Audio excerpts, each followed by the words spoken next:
ಓಂ ಶ್ರೀ ಗುರುಭ್ಯೋ ನಮಃ. ಫ್ರೆಂಡ್ಸ್, ಎಲ್ಲರಿಗೂ ನಮಸ್ಕಾರ. ಪ್ರೀತಿಯ ತುಲಾ ರಾಶಿಯವರೇ, ನಾಳೆ ರಾತ್ರಿ 12 ಗಂಟೆಗೆ ಬಹಳ ವಿಚಿತ್ರ ಘಟನೆ ನಡೆಯಲಿದೆ. ಈ ವಿಡಿಯೋ ನೋಡದೆ ಮಲಗಬೇಡಿ. ಮಧ್ಯರಾತ್ರಿ ರಹಸ್ಯ, ಶುಕ್ರನ ಸಂಚಾರ ಮತ್ತು ತುಲಾ ರಾಶಿಯವರ ತಕ್ಕಡಿ. ತುಲಾ ರಾಶಿಯವರೇ, ನೀವು ಯಾವಾಗಲೂ ಜೀವನದಲ್ಲಿ ಸಮತೋಲನವನ್ನು ಬಯಸುವವರು. ಆದರೆ ನಾಳೆ ಕರೆಕ್ಟಾಗಿ ಮಧ್ಯರಾತ್ರಿ 12 ಗಂಟೆಯಿಂದ 1 ಗಂಟೆ ನಡುವೆ ನಿಮ್ಮ ಜೀವನದ ಸಮತೋಲನವನ್ನೇ ತಪ್ಪಿಸುವಂತಹ ಒಂದು ವಿಚಿತ್ರ ಘಟನೆ ಸಂಭವಿಸಲಿದೆ. ತುಲಾರಾಶಿಯ ಅಧಿಪತಿ ಶುಕ್ರದೇವ ಈಗ ರಾಹುವಿನ ಪ್ರಭಾವಕ್ಕೆ ಒಳಗಾಗಿದ್ದಾರೆ. ಮಾಹಿತಿಯಾಗಿ ತಿಳಿಸ್ತಾ ಇದ್ದೇವೆ. ನಾಳೆ ರಾತ್ರಿ 12 ಗಂಟೆ ನಂತರ ನಿಮ್ಮ ಮನೆಯ ಕಿಟಕಿಯ ಬಳಿ ಅಥವಾ ಒಂದು ಬಾಗಿಲಿನ ಬಳಿ ಒಂದು ಅದೃಶ್ಯ ದೈವಿಕ ಶಕ್ತಿಯ ಸಂಚಾರವಾಗಲಿದೆ. ಇದ್ರ ಬಗ್ಗೆ ಕೇಳಿದರೆ ನಿಮ್ಮ ಮೈ ರೋಮಾಂಚನವಾಗುವುದು ಖಂಡಿತ. ಈ ವಿಡಿಯೋವನ್ನು ನಿರ್ಲಕ್ಷಿಸುವ ತಪ್ಪು ಮಾಡಬೇಡಿ, ಯಾಕೆಂದರೆ ಇದು ನಿಮ್ಮ ಅದೃಷ್ಟದ ತಕ್ಕಡಿ ಎತ್ತರಕ್ಕೆ ಏರುವ ಸಮಯವಾಗಿರುತ್ತೆ. ತುಲಾರಾಶಿಯವರ ಮೃದು ಸ್ವಭಾವ ಮತ್ತು ವಿಧಿಯ ಕ್ರೂರ ಆಟ. ತುಲಾರಾಶಿಯವರು ಎಲ್ಲರನ್ನೂ ನಂಬುವ ಮೃದು ಸ್ವಭಾವದವರು. ಆದರೆ ಕಳೆದ ಕೆಲವು ತಿಂಗಳುಗಳಿಂದ ನಿಮ್ಮ ನಂಬಿಕೆಗೆ ದ್ರೋಹ ಅನ್ನೋದು ಆಗ್ತಾ ಇದೆ. ನೀವು ಯಾರಿಗೂ ಕೆಟ್ಟದನ್ನು ಮಾಡದೇ ಇದ್ರೂ ಕೂಡ ನಿಮ್ಮ ಜೀವನದಲ್ಲಿ ಅಶಾಂತಿ ಮತ್ತು ಹಣದ ಕೊರತೆ ಅನ್ನೋದು ಕಾಡ್ತಾ ಇದೆ. ಇನ್ನು ಇದಕ್ಕೆ ಕಾರಣ ನಿಮ್ಮ ಜಾತಕದಲ್ಲಿ ನಿರ್ಮಾಣವಾಗಿರುವ ಕಾಲಸರ್ಪ ದೋಷ ಅಥವಾ ನಿಮ್ಮ ಮೇಲೆ ಬಿದ್ದಿರುವ ಒಂದು ಪರಕೀಯರ ಕೆಟ್ಟ ದೃಷ್ಟಿ. ವರ್ಷಗಳಿಂದ ನೀವು ಯಾವುದಕ್ಕಾಗಿ ಕಾಯ್ತಾ ಇದ್ದೀರೋ ಆ ಸುಸಮಯ ಅನ್ನೋದು ಈಗ ಬಂದಿದೆ. ಆದರೆ ನೆನಪಿರಲಿ, ನಾಳೆ ಸರಿಯಾಗಿ ಬೆಳಿಗ್ಗೆ 4 ಗಂಟೆಯ ಮೊದಲು ನೀವು 3 ಅತಿ ದೊಡ್ಡ ತಪ್ಪುಗಳನ್ನು ಮಾಡಲೇಬಾರದು. ವಿಧಿಯ ತೀರ್ಪು ನಾಳೆ ರಾತ್ರಿ ಹೊರಬರುತ್ತೆ. ನಿಮ್ಮ ಆಪ್ತ ಸಂಬಂಧಿಯ ಸೋಗಿನಲ್ಲಿರುವ ಆ ಭೀಕರ ಶತ್ರು ಅನ್ನೋನು ಇದ್ದಾನೆ. ಅವನು ಯಾರು? ತುಲಾರಾಶಿಯವರೇ, ನಿಮ್ಮ ಜಾತಕದಲ್ಲಿ ಈಗ ಒಬ್ಬ ವಿಷಕಾರಿ ಶತ್ರು ಅವನ ಮುಖ ಗೋಚರಿಸುತ್ತೆ. ಈ ಶತ್ರು ನಿಮ್ಮ ಜೊತೆಗೆ ನಗ್ತಾ ನಿಮ್ಮ ಕಷ್ಟಗಳಿಗೆ ಸಾಂತ್ವನ ಹೇಳುವಂತೆ ನಟನೆಯನ್ನ ಮಾಡ್ತಾ ಇದ್ದಾನೆ. ಈ ವ್ಯಕ್ತಿ ನಿಮ್ಮ ಆಸೆ ಅಥವಾ ನಿಮ್ಮ ಸುಂದರ ಸಂಸಾರದ ಮೇಲೆ ಕಣ್ಣಿಟ್ಟಿದ್ದಾನೆ. ಈ ಶತ್ರು ನಿಮ್ಮ ಪ್ರಗತಿಯನ್ನು ತಡೆಯೋದಕ್ಕೆ ಮತ್ತು ನಿಮ್ಮ ಆರೋಗ್ಯವನ್ನ ಕೆಡಿಸೋದಕ್ಕೆ ಸಣ್ಣ ಮಟ್ಟದ ತಂತ್ರ ಮಂತ್ರವನ್ನ ಮಾಡ್ತಾ ಇದ್ದಾನೆ.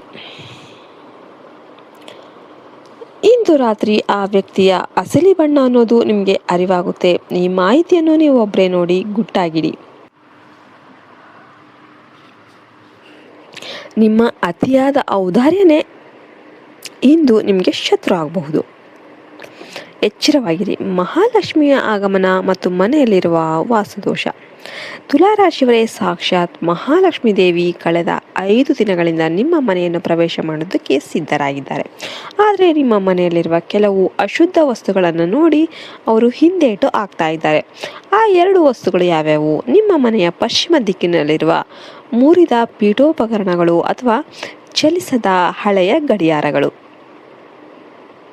ನಿಮ್ಮ ಬೆಡ್ರೂಮಲ್ಲಿ ಅಥವಾ ಮನೆಯ ಮುಖ್ಯ ದ್ವಾರದ ಬಳಿ ಇರುವ ಕಿತ್ತಿ ಹೋದ ಚಾಪೆ ಅಥವಾ ಹಳೆಯ ಬಟ್ಟೆಗಳ ರಾಶಿ. ಈ ವಸ್ತುಗಳು ನಿಮ್ಮ ಮನೆಯ ಐಶ್ವರ್ಯವನ್ನ ತಡಿತಾ ಇವೆ. ಕೂಡಲೇ ಇವುಗಳನ್ನು ವಿಲೇವಾರಿ ಮಾಡಿ. ಇಂದು ರಾತ್ರಿ ಒಂದು ಬೆಳ್ಳಿಯ ಪಾತ್ರೆಯಲ್ಲಿ ಅಥವಾ ಸ್ಟೀಲ್ ಲೋಟದಲ್ಲಿ ನೀರನ್ನು ತುಂಬಿ ಅದಕ್ಕೆ ಒಂದು ಚಿಟಿಕೆ ಸಕ್ಕರೆ ಹಾಕಿ ದೇವರ ಮುಂದೆ ಇಡಿ. ಮುಂದಿನ 24 ಗಂಟೆಗಳಲ್ಲಿ 3 ಮಹಾ ಬದಲಾವಣೆಗಳು ಅನ್ನೋದು ಕಾಣಿಸುತ್ತೆ. ತುಲಾರಾಶಿಯವರೇ, ಇಂದಿನ ಈ ವಿಚಿತ್ರ ಘಟನೆಯ ನಂತರ ಮುಂದಿನ 24 ಗಂಟೆಗಳಲ್ಲಿ ಈ 3 ಅದ್ಭುತ ಘಟನೆಗಳು ಅನ್ನೋದು ನಡೆಯುತ್ತೆ. ಸಂಪತ್ತಿನ ಮಳೆ. ನೀವು ನಿರೀಕ್ಷಿಸದ ಒಂದು ಮೂಲದಿಂದ ಹಣದ ಹರಿವು ಅನ್ನೋದು ಆರಂಭವಾಗುತ್ತೆ. ನಿಮ್ಮ ಸಾಲದ ಸುಳಿಗಳಿಂದ ಹೊರಬರೋದಕ್ಕೆ ಇದು ಮೊದಲ ಹೆಜ್ಜೆಯಾಗಿರುತ್ತೆ.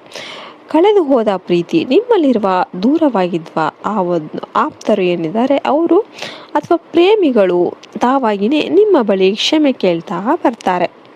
ಉದ್ಯೋಗದಲ್ಲಿ ಗೆಲುವು. ನಿಮ್ಮ ಕೆಲಸದ ಸ್ಥಳದಲ್ಲಿ ನಿಮಗೆ ಸಿಗಬೇಕಾದ ಗೌರವ ಮತ್ತು ಪ್ರಮೋಷನ್ ಅನಿರೀಕ್ಷಿತವಾಗಿ ಒಲಿದು ಬರುತ್ತೆ. ಮತ್ತು ಬಾಲಾಜಿ ಮತ್ತು ಶುಕ್ರದೇವನ ರಕ್ಷಣೆ. ನಿಮ್ಮ ಜಾತಕದಲ್ಲಿ ಈಗ ಗಜಕೇಸರಿ ಯೋಗವನ್ನು ಆರಂಭ ಮಾಡ್ತಾ ಇದೆ. ಸಾಕ್ಷಾತ್ ವೆಂಕಟೇಶ್ವರ ಸ್ವಾಮಿಯ ಕೃಪೆ ನಿಮ್ಮ ಮೇಲೆ ಇದೆ. ನಿಮ್ಮ ಶತ್ರುಗಳು ಎಷ್ಟೇ ಹೂಡಿದ್ರೂ ನಿಮ್ಮ ಯಶಸ್ಸನ್ನು ತಡೆಯೋದಕ್ಕೆ ಸಾಧ್ಯನೇ ಇಲ್ಲ. ಆದರೆ ನಿಮ್ಮಲ್ಲಿರುವ ಅತಿಯಾದ ಆಲಸ್ಯವನ್ನ ಬಿಡಿ. ಇಂದು ರಾತ್ರಿ ಯಾರಾದರೂ ಹಸಿದ ಒಂದು ಪ್ರಾಣಿ ಅಥವಾ ಪಕ್ಷಿಗಳಿಗೆ ಆಹಾರ ನೀಡಿ. ಇದು ನಿಮ್ಮ ಗ್ರಹಗತಿಯನ್ನ ಬಲಪಡಿಸುತ್ತೆ. ಸರಳ ಪರಿಹಾರ ಮತ್ತು ಅದೃಷ್ಟದ ಮಂತ್ರ.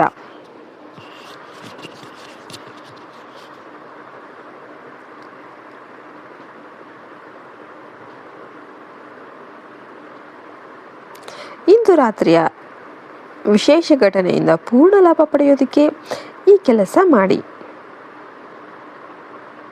ಮನೆಯ ಮುಖ್ಯ ದ್ವಾರಕ್ಕೆ ಸ್ವಲ್ಪ ಶ್ರೀಗಂಧ ಅಥವಾ ಸುಗಂಧ ದ್ರವ್ಯವನ್ನು ಚಿಮುಕಿಸಿ. ಶುಕ್ರನಿಗೆ ಸುಗಂಧ ಅಂದರೆ ತುಂಬಾ ಇಷ್ಟ. ಬಿಳಿ ಬಣ್ಣದ ಹೂಗಳನ್ನು ಲಕ್ಷ್ಮೀ ದೇವಿಗೆ ಅಥವಾ ಹತ್ತಿರದ ದೇವಸ್ಥಾನಕ್ಕೆ ಸಮರ್ಪಿಸಿ. ಕಮೆಂಟ್ ಬಾಕ್ಸಲ್ಲಿ ಅತ್ಯಂತ ಭಕ್ತಿಯಿಂದ 5 ಬಾರಿ ಜೈ ಮಹಾಲಕ್ಷ್ಮಿ ಅಂತ ಅಥವಾ ಓಂ ನಮೋ ವೆಂಕಟೇಶ್ವರಾಯ ನಮಃ ಅಂತ ಕಮೆಂಟ್ ಮಾಡಿ. ಐಶ್ವರ್ಯ ಮತ್ತು ಶಾಂತಿಯ ಕಾಲ ಆರಂಭ ಆಗ್ತಾ ಇದೆ. ತುಲಾರಾಶಿಯವರೇ, ನಿಮ್ಮ ಕಣ್ಣೀರು ಒರೆಸುವ ಸಮಯ ಬಂದಿದೆ. ನಿಮ್ಮ ಜೀವನದಲ್ಲಿ ಇಂದಿನಿಂದ ಸುಖ ಮತ್ತು ಸಮೃದ್ಧಿಯ ಹೊಸ ಅಧ್ಯಾಯ ಅನ್ನೋದು ಆರಂಭವಾಗ್ತಾ ಇದೆ. ನೀವು ಸಕಾರಾತ್ಮಕವಾಗಿರಿ, ಯಾರನ್ನೂ ದ್ವೇಷ ಮಾಡಬೇಡಿ ಮತ್ತು ದೈವ ಭಕ್ತಿಯಲ್ಲಿ ಅಚಲ ನಂಬಿಕೆ ಇಡಿ. ನಿಮಗೆಲ್ಲ ವಿಡಿಯೋ ಇಷ್ಟ ಆಯ್ತು ಅಂದರೆ ವಿಡಿಯೋಗೆ ಲೈಕ್ ಮಾಡಿ. ಮುಂದಿನ ವಿಡಿಯೋದಲ್ಲಿ ಸಿಗೋಣ. ಜೈ ಹಿಂದ್, ಜೈ ಭಾರತ್ ಮಾತೆ, ಹರಿ ಓಂ ತತ್ಸತ್. ಸರ್ವೇ ಜನ ಸುಖಿನೋ ಭವಂತು.